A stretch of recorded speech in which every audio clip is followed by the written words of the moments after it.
Sasa jaji wa mahakama kuu Chacha Mwita ametoa kauli kwamba kukatwa kwa asilimia 2.75 kutoka kwa mshahara ya jumla ya wafanyakazi wa Kenya chini ya hazina ya bima ya afya ya jamii SHIF kuna hitilafu na kwamba litaumiza Kenya kwa kulipa ushuru mara mbili. Jaji Mwita ametoa kauli hiyo katika uamuzi wa kesi iliyowasilishwa na Wakenya 4 wakitaka mahakama kuamua kwamba matozo ya SHIF sio lazima kwa Wakenya kati ya maombi mengine. Mwanahabari wetu Ahmed Abdalla sasa anaarifu.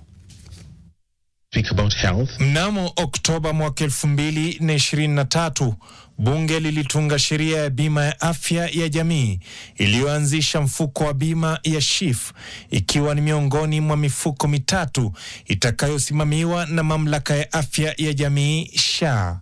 Jaji Chacha Mwita hata hivyo ana maoni kuwa ushuru huo si kwa lingine bali ni malipo tu ya ziada kwa mapato ambayo tayari yamekwisha katwa chini ya sheria ya ushuru wa mapato. Wakenya 4 waliwasilisha kesi mahakamani wakitaka mahakama kuamua kuwa matozo ya bima ya afya ya SHA siyo ya lazima. Pia walitaka mahakama hiyo kupata makosa ya kiubaguzi kuwatoza ada hiyo ya afya baadhi ya Wakenya. Wakenya hao pia wameitaka mahakama kupata hatia katika kuwatoza Wakenya ada ya afya baada ya kutozwa ushuru. Uamuzi huo unatilia shaka mustakabali wa SHIF, mpango mkuu wa serikali wa kufadhili afya unaonuiwa kuchukua nafasi ya hazina ya kitaifa ya bima ya hospitali NHIF. Pia inazuia wasiwasi kuhusu jinsi serikali itafadhili ajenda kuu ya UHC kufuatia uamuzi huo. Kisha pia walitaka mahakama kuamua kwamba pesa za baada ya ushuru ni mali ya kibinafsi, wala serikali haikufaa kuzigusa au kuwatoza Wakenya zaidi. Japo Jaji Chacha Mwita alitupilia mbali maombi ya Wakenya hao 4, alibainisha kuwa mchango wa lazima wa asilimia 2.75 kwenye mfuko ni wa matatizo.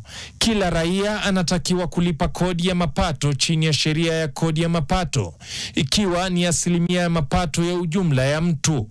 Mapato yanarejelea pesa anazopata mtu kwa kufanya kazi au pesa anazopokea kutoka kwa uwekezaji wa mtu. Ushuru wa mapato hulipwa kutoka kwa mapato ya jumla ya mtu, na baada ya kulipa ushuru kutoka kwa mapato hayo yote, kinachobakia ni wavu. Hata hivyo, kesi ya ufaafu wa sheria ya kuwatoza Wakenya ada ya afya ipo mahakamani katika kesi nambari E513 ya mwaka 2024. Ahmed Abdalla, NTV, Nairobi.